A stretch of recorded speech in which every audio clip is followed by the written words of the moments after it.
Hello, good morning, and welcome back to this series I'm doing called Swimming in Lemon Juice. Swimming in Lemon Juice is just a collection of ideas and thoughts that I hope will inspire you. These are things that came to my mind or I gleaned as I went through some difficult times in my life. This is actually, I think, the number 7 in the series. The first in the series, I talked about attitude is everything. Then I said that your story is not my story, so don't use what I'm going through to judge what you are going through, and don't use I won't use what you are going through to judge what I am going through. All of us are different before God and have a unique grace from God. Then I said faith makes a difference in the third episode. And the fourth one, which so far is my favorite, I talked about laugh. When you're going through difficult circumstances or difficult situations, it's good to be able to find a reservoir of laughter, of joy in your heart, because laughter does good like medicine, and with joy we will draw from the wells of salvation. That's what the good book tells us. And then in the fifth one, I said it's okay to take a second breath. And then the last one before this one, I said keep living your purpose. Now today, I really it's an interesting topic I want to talk about today. I want to talk about whatever your hands find to do it. It's very easy when you're going through tough times, and if you can attest to me, just click the like button now.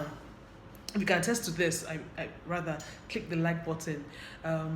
When you're going through tough times, when you're going through things that almost unmake you, the temptation is so big, it's so real, to just crawl into your bed, turn off the lights, and just, or rather in the order of turn off your light, crawl into your bed and use your blanket to cover your head. It's so easy to do that. It's so easy to retreat from life. It's so easy to throw in the towel. It's so easy to give up. It's so easy to just abdicate responsibility for what is in front of you. This whole series came from when I went through treatment for cancer. And anyone who's gone through chemotherapy will tell you that chemotherapy is not easy. One of the things that happens in doing chemotherapy is like you develop a brain fog. For me, I love to read, and I thought that, during my downtime doing chemo, I'll be able to read. But I found out I couldn't concentrate. I found out that I was increasingly despondent, and I found out it was so easy for me to slip into a depressive state. I found out that I couldn't focus on anything, on thoughts. I found out that even watching TV was difficult for me. So I had to cry out and say, God, what do I do? What am I going to do about this? Because if I knew if I had allowed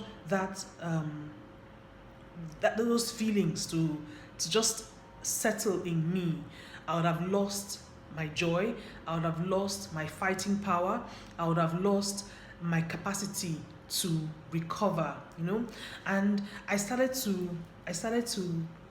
was inspired, let's put it like that. I was inspired to start to make bracelets. It's quite interesting because I'm not an artistic person by any stretch of your imagination. I'm not artistic in any way, If you notice me nowadays, anyone who knows me personally, you see me on the road, you actually see me with some very unique, colorful bracelets. Many of those bracelets I made by myself.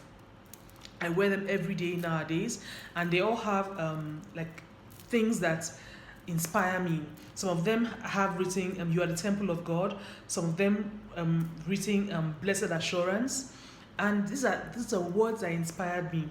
So that's why I found out that learning, I found out that understanding, I found out that lesson from that experience. Whatever your hand finds to do it. When you're going through difficult times, don't curl up into your shell. You're not a tortoise. Yeah, you're a human being. You are a spirit. You have a soul, and you live in a body. Do not let your body dictate to your spirit. You are a spirit. Do not let your soul dictate to your spirit. You are the spirit, and your spirit has responsibility and responsibility. You can respond in the way which your spirit is dictating. Your body does not have to have the final say. So whatever you find to do with your hands, do it. If gardening, if you can garden, if you can, like me, start to make beads, if you can cook, if you have the mind, if you have clarity of mind, right. And one of the things that happened again after chemo, I was able to get my mind back. It was quite interesting. During chemo, I wasn't able to do anything intellectual at all. But after chemo, my faculties began to return to normal. And then going back to this principle, what your hand finds to do. And now I wrote a book out of this whole situation. Things I had learned, things I have put it into my life to help me survive. And I call the book my healing playbook.